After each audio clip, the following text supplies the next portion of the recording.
What is going on, Colts Nation? Welcome back to another episode of Bring the Juice. Guys, it is rivalry week inside the AFC South for two divisional opponents. The Indianapolis Colts taking on the Tennessee Titans. I don't think any of us fans need any more being more pumped up for this game. Y'all have been going at each other all week on Twitter and other social medias, and I just can't wait to get to this game. But we have some special guests, Lee and Michael. Appreciate you guys both coming on today and talking the Tennessee Titans with me. I'm going to go ahead and just hop into it real quick. And Michael, we'll start with you on this. What's your overall feelings about the Tennessee Titans through the first quarter of the season? Well, right now, we're just still getting most of our team back. We are getting Nicholas Petit-Frere, who's going to be coming back and rejoining the team after a lengthy suspension. And it's basically going to help solidify our offensive line going forward. Right now, at this point, it's still kind of a feeling out process. As we were talking earlier before the show started, it's kind of been a back and forth, win one, lose one, win one, lose one. So hopefully we're able to get a little sustainability going forward. Lee, how are you feeling, man? I feel like there's a lot of different feelings coming along with this game because this rivalry has gone back so far, and as Derek, as you were saying, the Titans have went through years of heartbreak against the Colts. Lost 11 straight to Peyton or to Andrew Luck. Lost countless to Peyton, but now the Titans have already slowly started finding that groove against Indy, winning 5 of the last 6. All right. Well, yeah. I mean, when it comes to this game, I think that there's good and bad when it comes to both of these teams. We were talking about it before the show. The Tennessee Titans, they've had some really bad weeks, and then they follow it up with a really good performance from a lot of different teams. And obviously, this is a team that in recent memory has had the Colts number. Of course, this is a completely different Colts team now. A lot of players that are the same, but there is a new face at quarterback.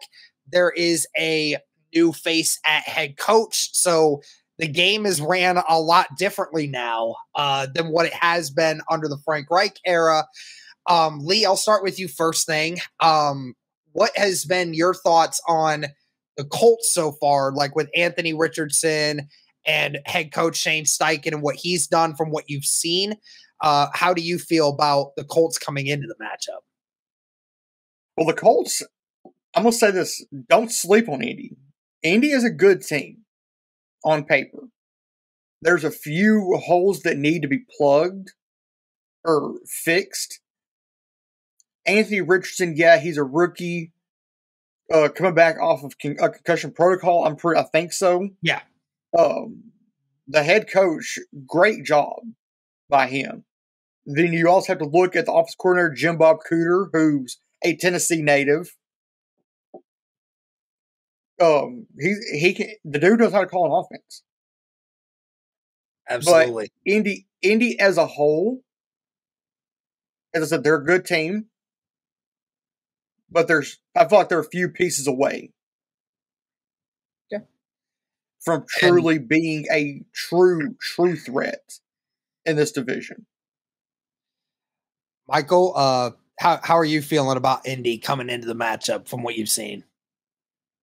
Well, in the last 2 games, they did really well. Anthony Richardson had a passer rating right above 65%, but that Rams game definitely, they prepared for him very well as he went in about 44% of that.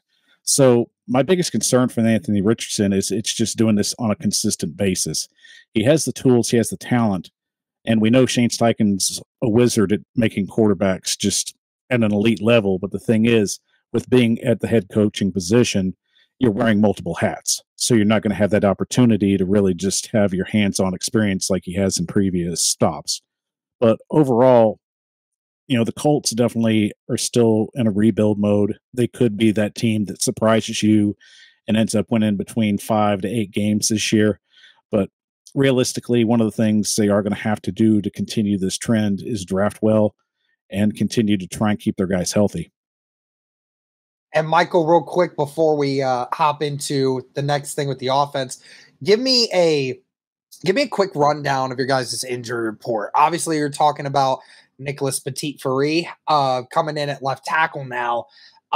Give me an injury update on some of your guys. Like, are you guys going to be missing anyone that you know specifically for this game that's big? Well, I think right now the biggest name for the Titans would definitely be Traylon Burks, as he was out last week with a knee injury. So we don't know the gravity of it. Mike Vrabel's very good at keeping those things under wraps, especially when it comes to 0 hour. So it's just going to be a wait and see scenario as he continues throughout the practice week. Tier Tart, they're a huge run stopper on defense, has been dealing with a toe injury. I think he might be a game time decision. If he's comfortable enough, they'll probably get him out there. But most everybody else, they've got an array of players coming back. You know, you're going to have Nicholas Petit-Frere coming back, potentially solidifying that right side of the offensive line. They'll get Kyle Phillips back, who was injured in the preseason, and they'll potentially have Danico Autry, who didn't practice today as well. All right. Well, we might as well just hop into the rest of this offense here. We were talking about Jonathan Taylor before the show, and, surprisingly enough, he did come off of PUP this week. He is practicing, and from all accounts, sounds like Jonathan Taylor will play in some capacity for the first time this season against you guys. Jonathan Taylor's had a couple decent games, and obviously the history goes back a few years there. I will say I looked at your guys' rushing statistics from your defense. I'd say it's probably one of the better things that you guys do when it comes to playing against the run. You guys are actually a top 10 defense when it comes to stopping the run. You're number 1 in rushing yards per play. You're number 9 in total, or you're number 4 in total yards per game. So far, I think only one rushing touchdown has been scored on you guys all season so far. So, I mean, from that perspective, I mean, that's amazing to be able to stop that. And that's been the bread and butter for Indianapolis so far this year. Zach Moss, who is, I think he's like number 10 in the NFL in rushing right now. You're getting Jonathan Taylor back into that fold. Anthony Richardson knows how to take off and get yards with his feet. So, I mean, Michael, do you feel confident in the Titans' ability to stop the Indy offense from being able to run the football? Well, that's going to be the challenge this upcoming Sunday. Tennessee's defense is basically running the show at this point, trying to keep the offense into this game. And most of these games, it usually comes down to the defensive performance. So I really think that the Titans are going to have to try and contain Anthony Richardson, which I think, as you said, if he takes off, that's going to be a big problem for them.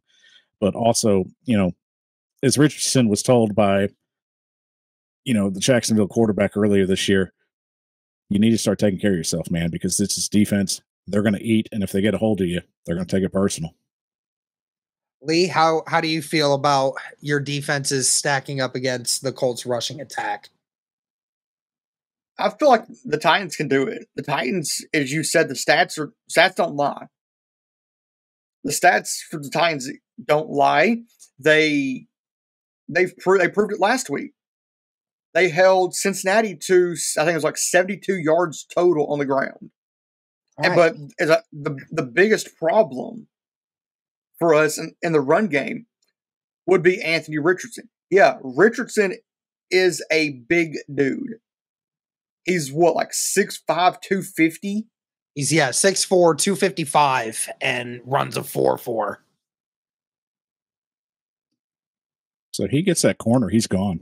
Yeah. So it's going to be a situation that the Titans secondary and their defensive backs are really going to have to try and keep an eye on. We've seen so many times with Steichen's offensive play calling, especially because you run them RPOs and you run smushes that forces your ends to play devil's advocate? Do they follow, and then your safeties are following these motion guys across the field, and it's forcing your outside linebacker to make a very quick decision on, are they biting the bullet or are they moving outside? And that's going to be the biggest question. As I don't even concern myself. I think your guys' defensive line will have no problem with doing what it needs to do.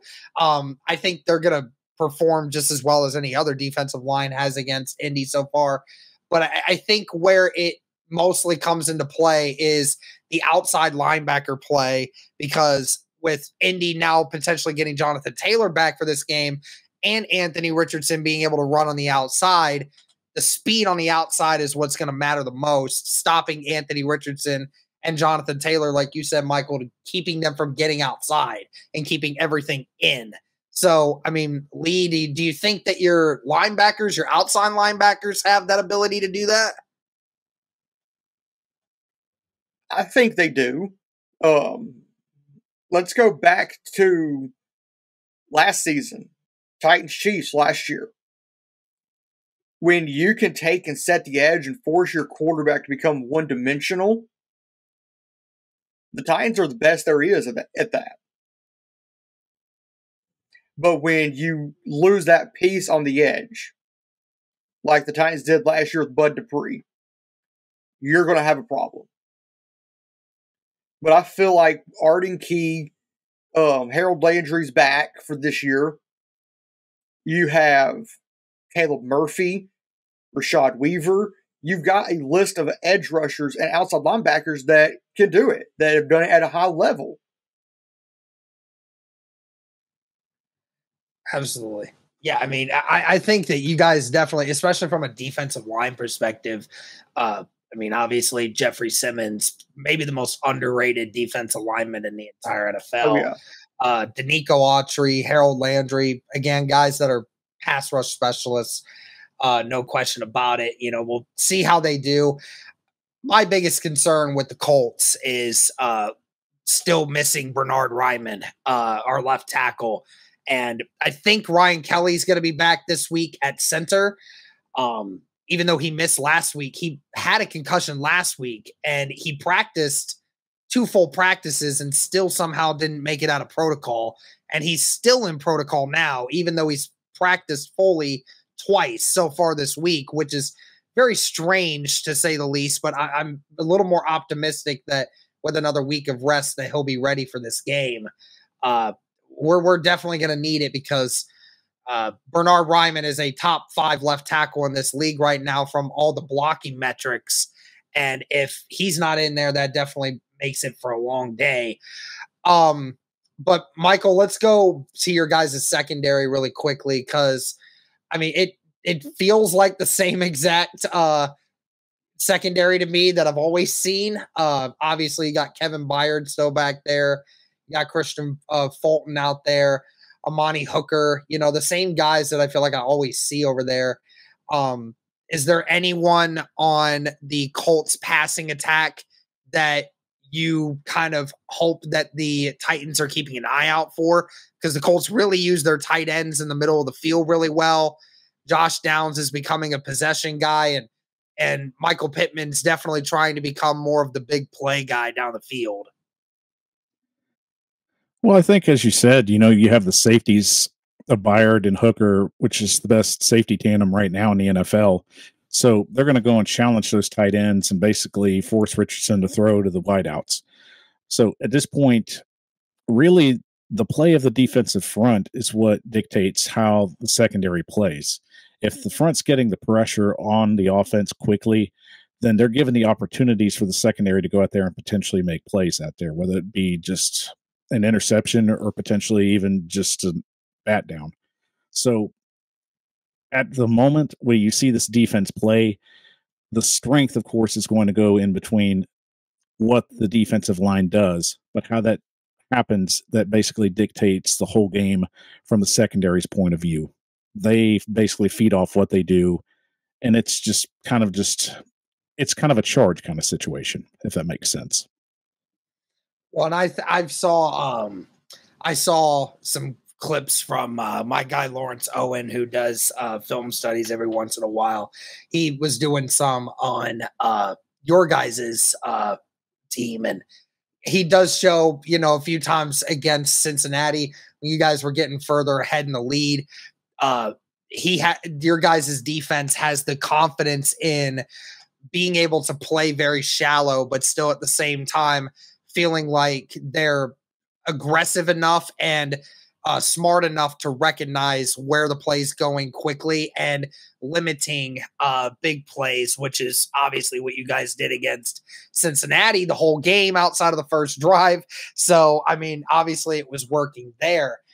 That's a great point you bring up. I mean, the mentality of a Mike Vrabel defense has been don't break. Yeah. They can give up small little chunk plays, but you never see Tennessee hardly give up the big play.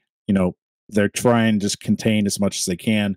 And usually if they do, it's just a missed assignment or some situation like that. But that's just the whole narrative of a Mike Vrabel defense. Just bend, don't break. Let's go ahead and move to your guys' offense here. I mean, I'd say it's been average at best. At least that's my perspective on it. Just looking at the stats. I mean, your guys' rushing, obviously you got Derrick Henry. And that leads to, and we'll talk about that here in a minute. But I want to talk about Ryan Tannehill for a minute, because obviously you guys made one of the biggest headlines in the entire NFL offseason when you guys drafted Will Levis in the second round. Obviously, things have not really worked out for Will Levis so far. He's your third stringer right now.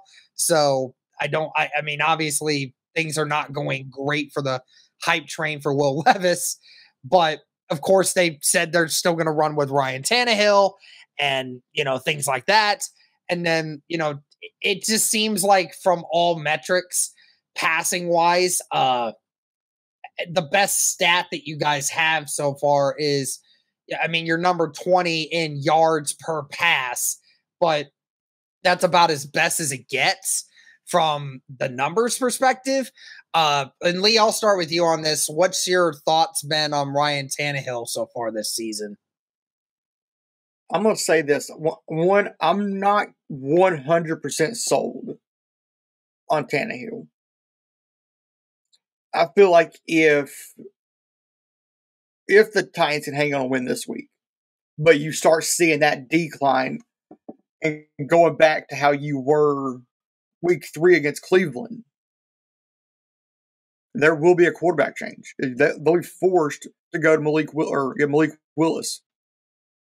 All right. Interesting. Well, I mean, Michael, I saw, I think what we saw even last week, I know that it says that Ryan Tannehill is so far this season has been one of the worst quarterbacks under pressure amongst all of them. And the one thing that the Indianapolis Colts have been able to do through 4 weeks of football has been able to get after the quarterback.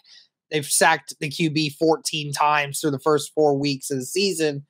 But I mean, from last week, you would not have seen that because Lawrence showed me some film that Ryan Tannehill under pressure actually made some of his best throws against Cincinnati. It's very strange how spotty he is.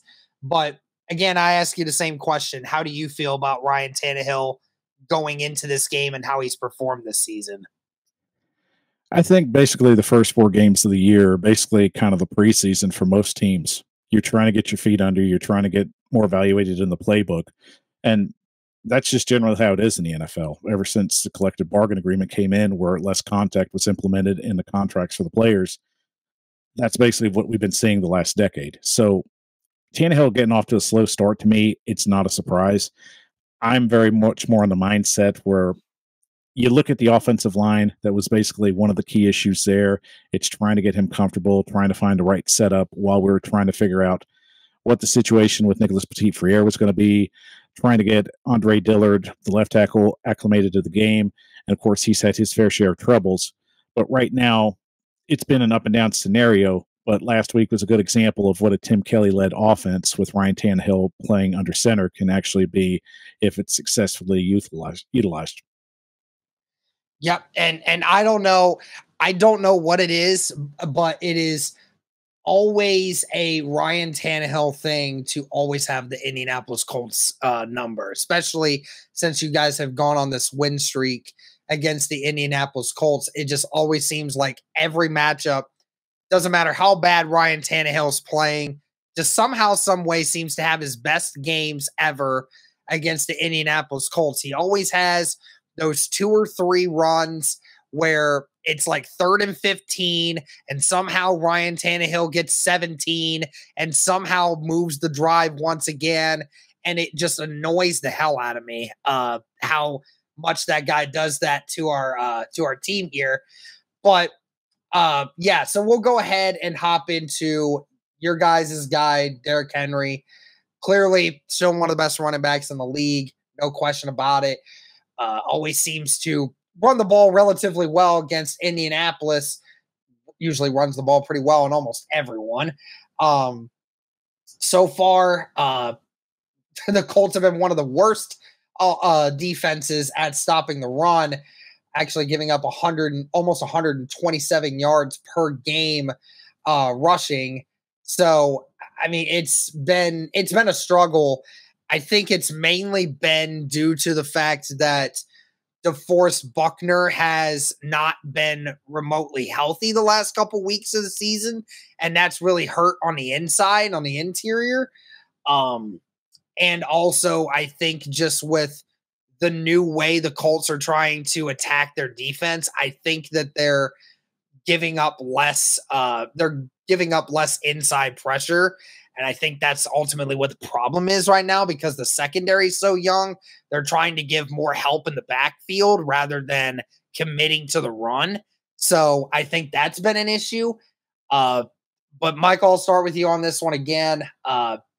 Derrick Henry against this Colts defense that's struggling to stop the run. We saw what he did last week against the Bengals. What's your thoughts on Derrick Henry going into this game? Well, Derrick Henry's going to get his touches regardless. I mean, we look at last week, and it was a huge bounce back from what happened in Cleveland, where he had potentially one of the worst games of his career. But Derrick Henry, of course, being a major threat, I'm also going to put the spotlight on our young rookie running back, Tajay Spears. Henry's going to get his carries regardless, but Tajay Spears, averaging 5.5 yards per carry, the Titans are going to utilize him in their offense. So whether it be running the ball or running, RPO, that's another running back you're going to have to potentially keep an eye on, because the Titans are seemingly trying to get him more integrated into their offense as the season progresses. Lee, what do you think about Derrick Henry going into this? Well, there's an interesting little stat about Derrick Henry against the Colts. Derrick Henry has run for 100-plus yards against the Colts 7 times. I think, the Colts defense, because I'm looking at the defensive depth chart right now, Tyquan Lewis, Grover Stewart, DeForest Buckner, Shaq Leonard. Well, and it's funny because 2 of those Speed, names that you mentioned may not potentially play in this game. I don't know about Shaq right now. He's not even been our best linebacker. Actually, he's been our 3rd best linebacker so far this season. Zaire Franklin leads the NFL in tackles this year, and EJ Speed has been a very serviceable I was just fixing to mention Franklin. And then you have Kenny Moore in that secondary. But I feel like Derrick is, and I'm just proving a point. The Colts defense is actually a very good defense on paper, just looking at the depth chart. But Derrick Henry has had games, huge games against Indy. I feel like he could just have another one this weekend. Well, I certainly hope not. Certainly hope not. I'm tired of Derrick Henry running all over this defense. I mean, you and the rest of the NFL. Well, yeah, very true. Very true. And in 2021, that was the game Derrick got hurt on, was Indy. Yeah. When he had the Jones fracture. Yeah, and y'all still beat us in that game, and Derrick Henry was a non-factor, bro. That was the last straw for me when that happened with that defense. That was the last straw for me. I was done with Matt Eberflus. I was done with this defense and the philosophy that they held. I was done with it. I mean, there's no reason that your offense should have put up the numbers that it did, the way that it was going in that game when your best player by a long shot was virtually unproductive throughout the entire game. You couldn't run the football, but yet Tannehill was out there looking like Lamar Jackson running the football against our defense. And your receivers and that was AJ Brown was still on your guys' team at that time, right? Yeah. So, and AJ Brown just caught everything. I mean, there was just nothing. There was literally nothing that the Colts defense could have possibly done to stop AJ Brown. We could have triple teamed that dude, and somehow, some way, he would have been able to make the catch. It was just that kind of game, and it still haunts me to this day. What about the onside kick return? What the onside kick return in Indy? I don't even remember that. I just remember the left-handed throw that put you intercepted for a touchdown. I remember the nonstop being unable to stop Ryan Tannehill. I remember Carson Wentz launching one up to Michael Pittman and us missing a field goal that would have tied the game. I just remember all that, and it was rough. But yeah, to make you feel better, Derek. To make you feel better. Yeah. I'm pretty sure Chicago's fed up with Eberflus as well. So I think they are. Yeah, I think they are. But guess what? They're feeling your pain now. That coached that Colts team is Carolina's problem now, and we're seeing how that's working out.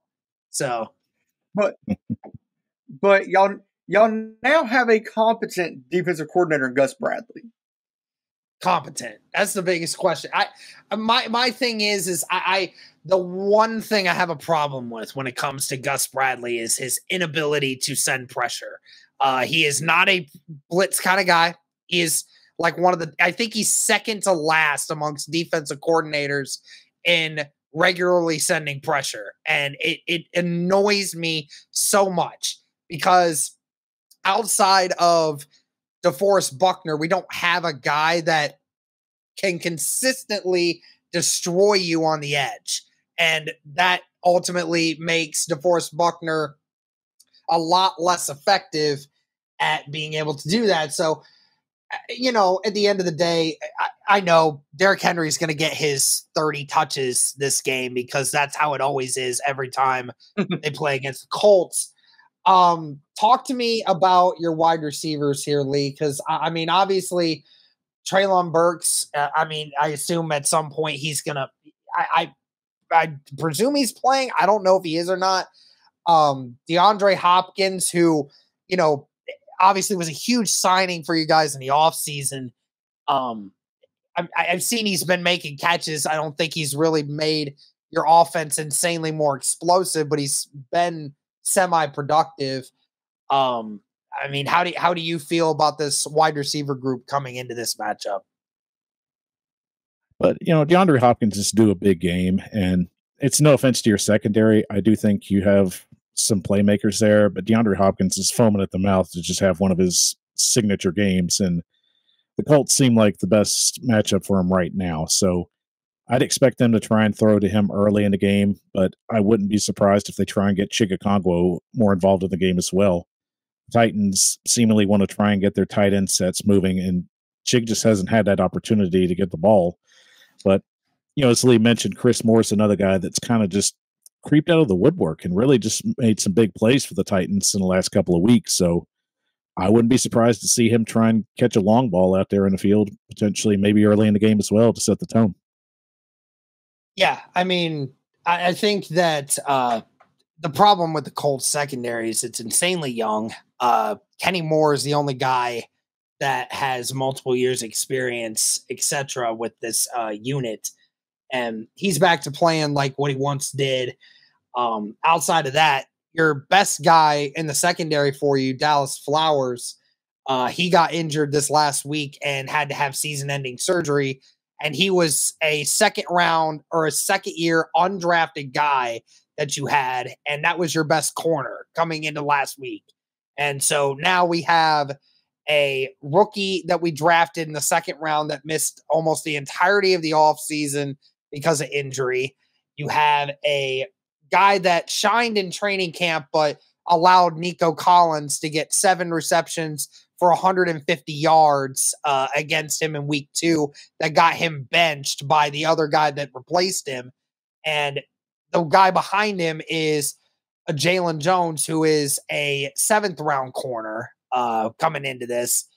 I mean, ultimately, I think outside of this, I'll say this, the Colts' best part about this game, going into this matchup, clearly some offensive line changes trying to come back for you guys.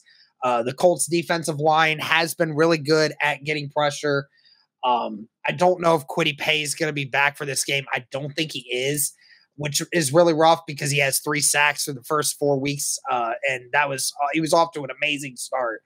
But the rest of the guys have really stepped up and played really good football on the D line. And so far through the first 4 weeks, actually the Indianapolis Colts are actually the 3rd best team in the entire NFL at red zone scoring percentage on touchdowns.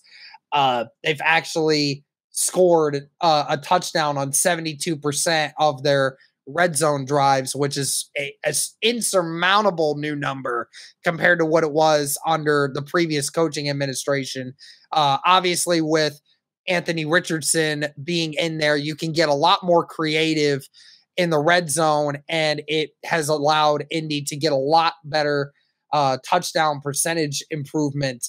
That's been one of the biggest things for you guys, or for us. What is the biggest thing for you guys you think that gives you an edge coming into this game? Michael, I'll start with you. Well, it's as we said earlier, our biggest edge is basically our defensive front. And the one thing that you have a huge advantage of, especially facing a rookie quarterback, you're going in knowing that this defense is going to put pressure on him early and often. Now, if they're able to contain the edges and just try and work him, sideline to sideline and not corner and corner, then basically they're going to have a good day containing him and trying to force him to throw in the pocket. So with that situation potentially maybe unfolding, if that's what happens, Richardson's already shown, he's not at that point where he can carry a team on his shoulders just yet. The defense is going to challenge him and put him in a position to make him try and win the game. And Richardson can make plays. I just don't think he's there yet as a playmaker to carry this team fully. All right, Lee, what are some things that you think the Titans give you an edge in this game? I think it's more defense than anything. I think this could end up being a defensive battle. I think the pass rush has been solid. Definitely from the interior. Like, the defense interior between Big Jeff, Danico Autry, and Tierra Tart getting that interior push. And, of course, you have a guy like Azeez Al-Shaair that could loop it off the right end of the offensive line. All right, I'm going to ask you guys real quick. We're going to end this thing right here with a score prediction. I'm going to go ahead and do this with everyone here. Lee, why don't you go ahead and give me your score prediction for this Titans versus Colts game? I've looked, it's like a 2.5 point spread favoring Indy. But I'm going to say give me the Titans. I'm going to say 28-24. 28-24. All right, I can get with that. Michael, go ahead and give me your score prediction here for this game. Well, unfortunately, I don't give out my scores until Sunday, but to quote my friend 21 Savage, a lot. Gotcha. I'll say I definitely think this will definitely be a close game as well. It'll be interesting to see which of these teams come out on top.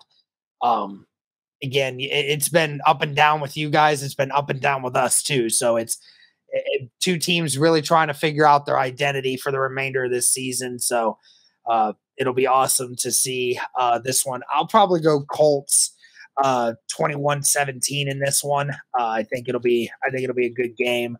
Derrick Henry's probably going to get a touchdown or two here and there, but it'll be a good one. I think it'll be a close one. But guys, I want to thank you both for coming on here and doing this with me. Michael, go ahead, go first. What do you have for a plug? Let people know where they can find you and anything else for you. Well, Derek, thank you for having us on the show, man. It was fun talking football and always good talking any kind of just pigskin in general. It's just good to get that out. But guys, thanks for watching the show. And of course, if you're looking for anything NFL related, because we don't only just talk Tennessee Titans, but we talk NFL as well. Check out the Titan Upload Network. Check out our YouTube page, Facebook, Twitter, X, or whatever you want to call it. Twitter, X Twitter, whatever, what floats your boat. But of course, we want to do something nice for you Colts fans, so you can never say that Titans fans have never done anything for you. So head over to the Titan Upload Network page on YouTube. Check out our link in the bio for homage. Click on that, and we are going to hook you up with 15% off your next order.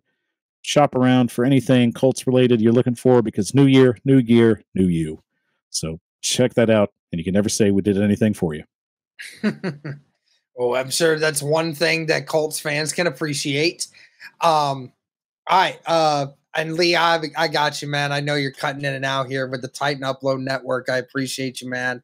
Thank you guys again so much for tuning in. Let me know your guys' thoughts on this game. Give your score predictions in the comment sections below. But that's going to do it for this one, guys. Thank you so much for tuning in. And as always, guys, go Colts.